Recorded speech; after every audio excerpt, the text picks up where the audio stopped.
그래서 발표 시작하도록 하겠습니다.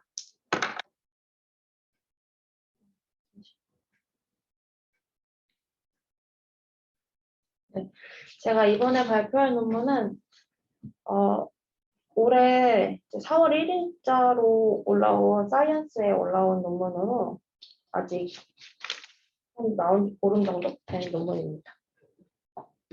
제목은 The Complete Sequence of a Human Genome이라는 제목으로 이제 휴먼 지놈의 유전체의 약간 지금 현재 있는 레퍼런스 중에서의 좀 갭이나 미싱 부분을 마저 이제 시퀀싱을 했다는 내용의 논문이 되도록 하겠습니다. 앱스트랙부터 보시면 이제 2000년에 그런 휴먼 지놈 프로젝트가 시작한 이후에 이제 휴먼 레퍼런스를 만들려고 하는 그런 시도들이 많이 있었는데 아직까지도 약 8% 정도의 미싱 부분이 남아있고 있었습니다. 그래서 이 텔로미어 투 텔로미어라는 T2T 컨소시엄에서 이런 연구들을 계속 진행하고 있었고, 그래서 T2T 컨소시엄에서 이번에 약 30억의 베이스 페어를 마저 다 컴플리트하게 시퀀싱을 했다라는 그런 결과입니다. 근데 단 여기서는 이제 크로모점 Y를 제외한 나머지 크로모점에 대해서 이제 시퀀싱이 완료되었고, 그래서 어느 정도의 이전에 있었던 38 버전의 레퍼런스의 좀 에러들을 좀 커렉션 하였고, 그리고 추가적으로 1956개 유전자, 그 중에서도 99개는 이제 프로테인 코딩을 한다라고 예측되는 그런 유전자들을 추가적으로 이제 발견하였다라고 하였습니다. 네. 좀 백그라운드에서 얘기하면은 그리고 이번 이 논문은 좀 메소로지가 실험적인 게 좀 많아가지고 결과 위주로 발표하도록 하겠습니다. 그래서 휴먼 프로젝트가 진행된 이후에 이제 GRC 이런 컨소시엄에서도 저희가 아는 GRC 37, GRC 38 버전을 계속 이렇게 만들어 왔었는데요. 그래서 이런 GRC에서 주로 사용했던 이제 지노브 시퀀싱을 했을 때의 시퀀싱 방법 자체가 이 BAC 방법을 사용하였습니다. 이 BAC 방법은 좀 되게 고전적인 이제 몰레큘러 바이올로지에서 사용하는 방법 중에 하나인데, 이제 플라스미더에 내가 시퀀싱을 이런 시퀀스를 넣어서 벡터를 만든 다음에 이제 이콜라이에 넣어서 이제 시퀀싱을 하는 그런 증폭시켜서 시퀀싱을 하는 그런 방법이 되도록 하겠습니다. 그래서 그러다 보니까 아무래도 플라스미드에 넣는 그 베이스 페어에 한계가 있는데, 보통 아무리 크게 넣어도 500에서 600 베이스 페어 정도밖에 되지 않아가지고 이 시퀀싱 기술 자체가 슐리드로밖에 될 수가 없었습니다. 그러다 보니까 그 GRC 엣지 38 레퍼런스의 이런 한계점 같은 게 이제 퍼리센트리오닉하거나 이제 서브텔로미어릭한 리전들 같은 이제 리피티드 부분이 이제 미싱 될 수밖에 없었습니다. 그래서 이 좀 크로모좀 1번부터 여기서는 크로모좀 Y를 제외한 22번까지 그리고 크로모좀 X까지 이렇게 있는데, 이제 분자 생물학 시간에 배웠던 좀 기초이긴 하지만 크로모좀이 이렇게 있으면 이제 P암과 이게 짧은 숏암과 롱암이 있고 그걸 P암, Q암이라고 그러고 가운데가 센트로미어가 있게 되는데, 이 검은색 부분이 아직까지 미싱인 갭인 부분을 이 사람들이 표현했습니다. 그래서 주로 센트로미어 부분이 좀 검은색이 있는 것을 좀 보이고, 이 서브텔로미어릭 리전이라는 게 이 텔로미어가 크로모즘의 양 끝에 있는데, 이 검은색 부분이 약간 서브텔로미어 부분이 되도록 하겠습니다.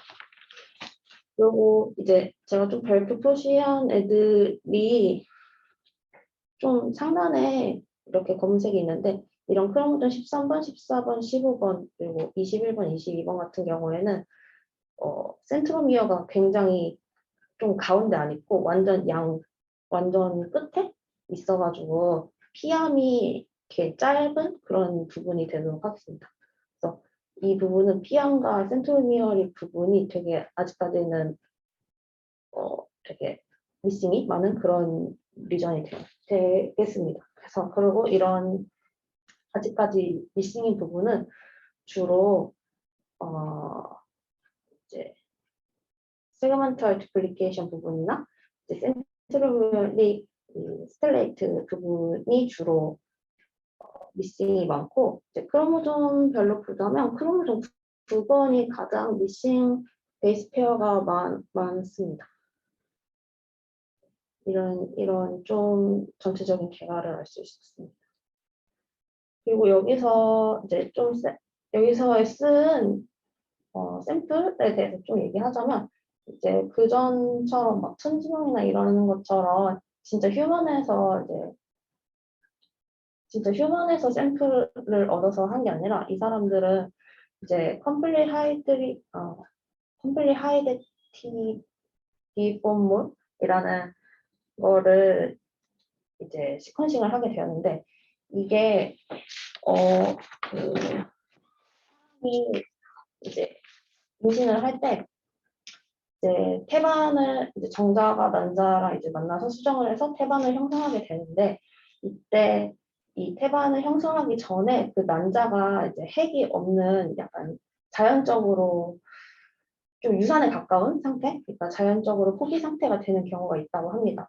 이게 일종의 자궁 종양 상태이긴 한데, 아무튼 그래서 난자에 있는 에그에 핵이 없고 그 다음에 정자가 들어와서 수정이 되게 되면은, 이게 엄마 아빠에서 온 크로모즘이 아니라 한 사람의 크로모즘으로 구성된 그런 셀이 되게 됩니다. 그래서 그 단일 하플타입을 형성할 수 있고, 그리고 이게 경우의 수가 뭐 정자가 X를 가지느냐 Y를 가지느냐에 따라서 이제 이제 어 이제 성능치가 XX가 되는지 XY가 되는지인데, 이 해당 연구에서 사용한 샘플 같은 경우에는 그 정자에 그 Y가 없어가지고 X 크로모즘만 있어서 해당 연구에서는 Y 크로모즘에 대해서는 시퀀싱이 되지 않습니다.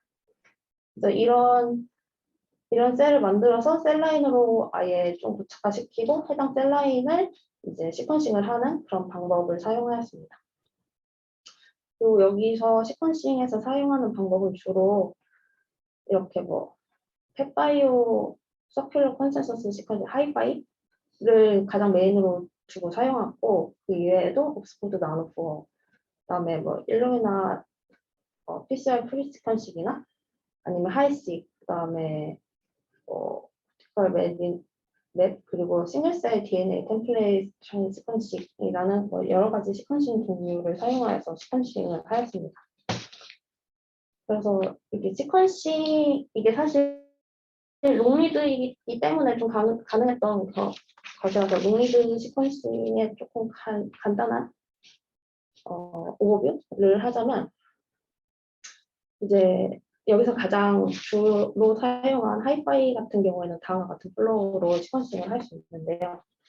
일단 저희가 기본적으로 사용하는 일루미나식 같은 경우에는 이제 숏리드로 구성되어서 저희가 받는 엑솜 시퀀싱 같은 경우도 리드가 150 베이스 페어 정도로 되게 숏리드를 어셈블리하는 그런 방법인데, 이 하이파이 같은 경우에는 20kg 베이스 페어 정도로 숏리드랑 비교하면은 거의 엄청난 차이가 나는 그런 롱리드 시퀀싱을 할 수 있습니다. 그리고 하이파이의 좀 특징은 이제 라이브러리를 컨스트럭션 할 때 양 하단에 붙이는 어댑터가 이제 고리 모양이어가지고 결국에 만들어진 라이브러리가 링 구조를 이룬다는 게 가장 큰 특징이 됩니다.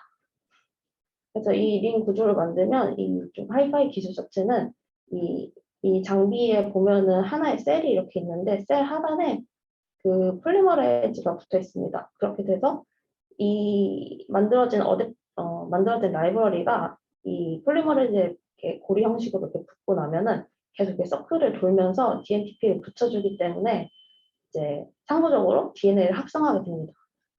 그런데 이제 이때 DNTP에 형광을 붙여줘가지고 합성을 하게 되면은 형광이 발현하게 되는 그런 구조가 되어서 이제 시퀀싱을 하는 그런 기술이 되겠고, 이거랑 조금 다르게 나노코어 같은 경우에는 얘는 하이파이는 20kbps 정도의 롱리드인데 이제 나노코어 같은 경우에는 100kbps 정도 이상의 롱리드 한 5배, 6배 정도의 롱리드를 더 만들 수 있습니다. 이거 같은 경우에는 이거랑 좀 비슷해 보이긴 하는데 이제 진짜 말 그대로 코어에 이제 폴리머레이즈를 붙여서 이렇게 만들어진 라이브러리가 이제 폴리머레이즈와 푸어를 통과함에 따라서 이제 시퀀싱을 알 수 있는 건데, 이게 통과하면서 여기서 이제 프로톤이 이제 계속 가수분해에 의해서 프로톤이 이렇게 형성됐다가 없어졌게 됩니다. 그러면 이 인지질 막층을 경계로 프로톤의 그 농도가 달라짐에 따라서 전기적 신호가 달라지는데, 그 전기적 신호의 종류에 따라서 ATGC 이런 시퀀싱을 하는 그런 기술이 됩니다. 이런 좀 차이가 있는데, 이 하이파이 같은 경우에는 그런 에러 레이트 같은 게 0.1% 정도 되는 반면에 이 나노코어 같은 경우에는 에러 레이시 5% 이상 되는 경우가 좀 있어서 사실 정확도 측면에서는 하이파이가 더 훨씬이 아니라 거의 몇백 배 더 정확하다고 할 수 있습니다. 그리고 좀 저희는 잘 이런 건 하지 않지만 하이시 같은 그런 기술 같은 경우에는 이제 크로마틴의 구조적인 그런 스트럭처를 보는 그런 기술 중에 하나인데, 이제 크로마틴 자체가 이렇게 있으면은 이걸 픽세이션 시켜가지고 아예 잘란 상태에서 시퀀싱을 하는 그런 방법이기 때문에 약간 약간 에피제네틱스나 크로마틴의 구조 같은 걸 보는 그런 데서 주로 사용하는 그런 시퀀싱 기술이 되어 있습니다. 그래서 여기서는 이런 하이파이의 이런 기술이 있었기 때문에 이 해당 시퀀싱 이런 휴먼 리피티드 부분을 시퀀싱 할 수 있었다고 합니다. 이것도 좀 간략하게 오버뷰를 하자면, 저희가 여태까지 사용했던 이런 숏리드 같은 경우에는 어셈블리의 목적이 좀 더 이 숏리드를 효과적으로 계속 이렇게 어셈블리 하는 게 가장 큰 목적인데, 롱리드 같은 경우에는 이제 에러 레이트를 줄이는 게 가장 큰 목표점이라고 합니다.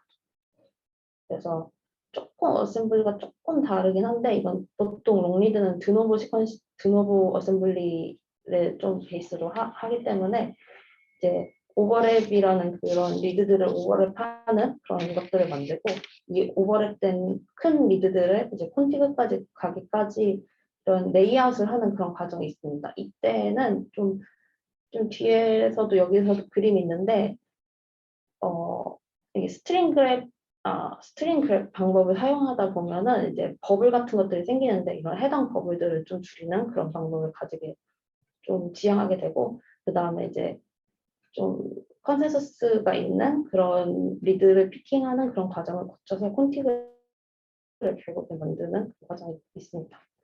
그래서 앞에서 간략하게 설명했던 그 롱리드 어셈블리 오버랩에 따라서 여기도 하이파이 리드를 가장 중심으로 메인으로 두고서 스트링 그랩 방법으로 어셈블리를 진행하였습니다. 이게 저희가 주로 하는 이제 PWA 같은 경우에는 레퍼런스 베이스드의 그런 어셈블리이기 때문에 이거랑 조금 방법이 다른데, 이제 이거랑 조금 이건 드노브 어셈블리랑 조금 다르긴 합니다. 그렇게 하다 보면 그래서 이제 어셈블리를 하게 되었고, 이제 결과적으로 보면 이게 hand 어셈블리 결과인데 주로 1번, 2번, 3번 다 이렇게 되어 있고, 대부분의 크로모즘은 리니어하게 어셈블리가 잘 되어 있는 것을 확인할 수 있습니다. 그리고 이렇게 가운데 좀 센트로미어릭한 부분에서 요런 것들이 좀 버블이라고 하는데, 이런 버블들이 좀 형성되어 있는 것을 볼 수 있고, 이런 버블들이 많은 부분이 좀 리피티드 부분이 많은 그런 부분이라고 합니다. 그리고 여기서 보시면 요 검은색 화살표가 있는데, 이 검은색 화살표 같은 경우에는 이 하이파이의 좀 약점이 되는 부분인데, 이 하이파이 기술 자체가 GA가 리피트 되는 부분에 대해서는 이제 커버리지가 좀 매우 낮은 편이라고 합니다. 그래서 이런 릭 같은 것들이 좀 생기긴 하지만 전체적으로 좀 시퀀싱이 잘 되어 있는 것들을 확인할 수 있고, 앞에서 봤던 그 어크로매틱한 그런 크로모좀 5개가 있었는데, 그러니까 P암, 숏암이 굉장히 짧은 크로모점, 이제 뭐 13번, 14번, 15번, 21번, 22번이었는데, 보면은 이게 P 13P, 그 다음 14P, 15P, 21P, 22P 이렇게 있는데, 큐브들은 이렇게 있지만 P들이 거의 이 해당 크로모즘의 쇼남 같은 경우에는 리핏되는 부분이 거의 시밀러해가지고 이제 그래프 이제 온라인 했을 때 이런 식의 모습이 나온다고 합니다. 그리고 이런 것들은 이렇게 약간 리드들이 계속 뭉쳐져 있는 부분은 여기서는 탱글이라고 하던데, 이 탱글 같은 경우에는 이제 이 영역들이 카피 넘버 수가 많기 때문에 이런 탱글 같은 것들이 생긴다라고 했습니다. 그래서 이런 앞에서 말했던 GA 이런 립 부분들이 하이파이의 좀 단점이 약점이 되어서 이거는 이제 그 나노포어 방법을 통해서 이런 부분을 좀 보완을 하였습니다. 그래서 이거는 나노포어를 사용하여 가지고 이제 크로모좀 2번 부분에 요 부분을 이제 어셈블리한 그런 결과인데, 이런 식의 약간의 버블 같은 것들이 좀 생기는데 이런 버블들을 좀 최소화하는 방법으로 어셈블리를 진행하고 있습니다. 그래서 자세한 방법론에 대해서는 좀 말고 그래서 간략하게만 설명하자면 이제 나노포어를 베이스로 해서 나머지 갭들을 채우고 이런 갭들을 최적화하는 방법들을 사용해서 이런 식의 버블을 최소화하는 그런 방법으로 한다라는 것을 좀 알 수 있었고, 그렇게 해서 이제 만들어진 시퀀스를 어떻게 밸리데이션 하는지 이런 것들이 있었는데, 좀 밸리데이션 하는 방법들은 여러 가지가 있었지만 결국에는 실험적으로 밸리데이션을 주로 하였습니다. 이 사람들이 매뉴얼하게 하나씩 좀 에러들을 체크를 하기도 하고, 결과적으로는 이제 드랍넷 디지털 PCR 방법을 통해서 실험적으로 밸리데이션을 좀 하였는데요. 이게 드랍넷 디지털 PCR 방법 자체는 좀 다들 PCR이 좀 생소하시겠지만 간략하게 설명을 좀 드리자면, 이게 보통의 PCR 같은 경우에는 여기에 뭐 20람다가 이렇게 있으면 20람다를 하나를 다 이렇게 벌크하게, 어떻게 보면 벌크하게 본다라고 생각하시면 되는데, 그런 방법들은 보통 이제 레퍼런스 같은 액틴 같은 것들을 넣어가지고 상대적인 양을 측정하는 그런 상대 정량하는 그런 방법들입니다. 근데 이런 디지털 드럼넷 PCR 같은 경우에는 하나하나의 이런 합성물 프로덕트 자체들을 드럼넷이나 뭐 어떻게 보면은 셀을 이렇게 나누는 그런 픽스 방법 같은 것들처럼 해가지고 하나의 드럼넷 안에 하나의 프로덕트만 넣게 하는 그런 방법입니다. 그래서 이거를 하나하나 넣어서 각각의 이제 0일 이런 식의 바이너리로 있다 없다 이런 식으로 바이너리로 만들고, 이 바이너리가 이 해당 사건이 있을 확률 없을 확률 이거를 이제 포화정분포를 기반으로 하여서 이제 실제 값을 이제 예측하는 그런 방법이 되도록 하겠습니다. 그래서 이게 기존의 방법과는 좀 다른 상대적 정량이 아니라 절대적 정량으로 최근에는 많이 쓰이고 있다고. 근데 이런 기술을 사용하여서 실험적으로 밸리데이션을 하였다라고 했습니다. 그래서 좀 결과적으로 보면은 이게 실험적으로 밸리데이션과 이제 에러를 줄인 상태에서 매핑한 결과인데, 전체적으로 보면 이건 크로모즈 1번부터 X까지 22번 X까지 있는 다 전체적인 하이파이의 커버리지, 뭐 나노포어 커버리지 같은 것들을 나타내고 있고, 이 이슈라는 것들이 원래 이 38 버전에서 미싱이거나 갭이 있고 그런 리전들을 표시하고 있습니다. 그래서 하이파이 같은 경우에는 평균적으로 34 정도의 커버리지를 갖고, 나노포어 같은 경우에는 116 정도의 커버리지를 가지고 있는 것을 확인할 수 있습니다. 그리고 밑에 BCD는 크로모즘 2번수번 13번에 대해서 좀 더 자세히 나타낸 것인데,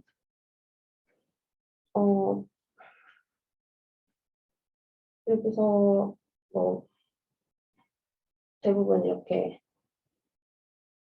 이게 세털라이트 부분이 어떻게 구성되어 있는지 그런 것들을 좀 나눴고, 이 세털라이트도 리핏되는 부분의 베이스 페어 길이에 따라서 이렇게 종류가 또 나뉘어 있다고 합니다. 그래서 전체적으로 커버리지가 좋았다라고 하고 있으면서 사실 이 표가 이 결과의 전체적인 큰 핵심이 되도록 하겠습니다. 보시면 이 38이랑 비교했을 때 어셈블된 베이스 페어가 이제 4.5% 정도 더 많았고, 이제 갭 베이스를 아예 없앴다. 그리고 언플레이스드는 약간 매핑되지 않는 그런 부분을 말했는데 그것도 없앴다라고 하고 있습니다.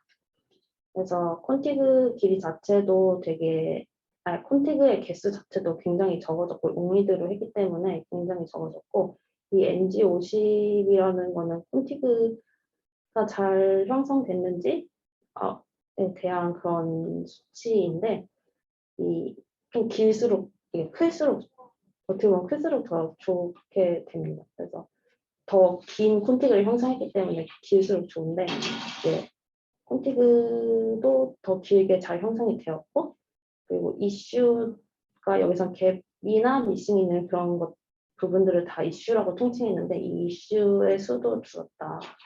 그리고 해당하는 이슈의 베이스 페어도 훨씬 많이 줄었다. 이렇게 설명하고 있습니다. 그래서 그때 총 약 한 3,000개 정도를 더 어노테이션 하였고, 그 중에서 프로테인 코딩 리전 같은 경우에는 약 한 100여 개 정도 더 있었습니다. 그리고 이 익스클루시브 진 같은 경우에는 이 38 버전에만 있는 그런 코딩된 진이고, 이거는 이제 요번에 얘네가 만든 T2T CHM 13 버전에만 있는 진들에 대한 설명입니다. 그래서 이 사람들은 이런 익스클루시브한 결과가 나온 게 이제 로우 카피 넘버나 아니면은 이제 온라인이 좀 잘 안 됐다거나, 아니면은 이런 38 아니 T2T에만 있는 것들이 여기서 있는 것들은 여기서는 사실은 펄스 파지티브였던 것들이었다거나 뭐 이런 식의 설명이기 때문에 이렇게 나왔다라고 설명을 하고 있습니다. 그래서 이 세그멘탈 디플리케이션도 더 많이 찾아냈고, 시퀀싱을 하였고, 전체적인 길이도 더 많이 알아냈다라고 하고 있고, 리피티드 부분도 좀 더 많이, 전체적으로 보면 다 플러스, 이게 디퍼런스를 퍼센트지로 한 건데, 전체적으로 이 T2T가 더 플러스가 되어 있는 것을 볼 수 있습니다. 그래서 리피티드 되는 그런 부분들을 더 많이 시퀀싱을 하였다라고 하고 있습니다.